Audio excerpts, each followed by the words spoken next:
Gara-gara bertemu dalam sebuah aplikasi traveling, seorang pria di Sumatera Utara berhasil mempersunting wanita cantik asal Inggris. Jeff Rekando Lubis putra Batak tersebut menikahi seorang gadis dari Inggris bernama Rebecca Elizabeth Amson. Kabar tersebut membuat kaget warga desa Parsoburan, Kecamatan Habinsaran, Kabupaten Toba kaget sekaligus gembira. Parsoburan adalah desa kampung halaman Jeff. Jeff Rekando Lubis yang sehari-harinya seorang pengacara dan videografer mempersunting seorang gadis Inggris yang diberi marga, Boru Pardosi.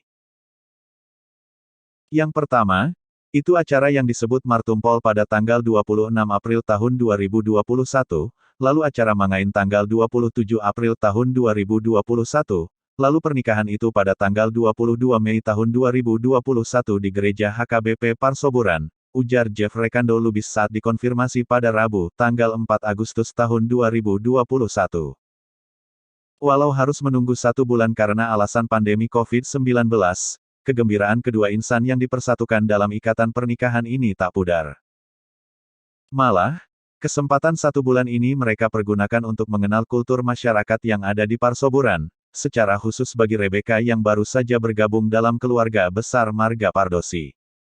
Waktu itu kan dilarang mudik oleh pemerintah. Makanya kita menunggu hampir 1 bulan agar pernikahan bisa berlangsung, sambungnya. Baginya, menikahi seorang perempuan yang berasal dari negara lain adalah kegembiraan tersendiri.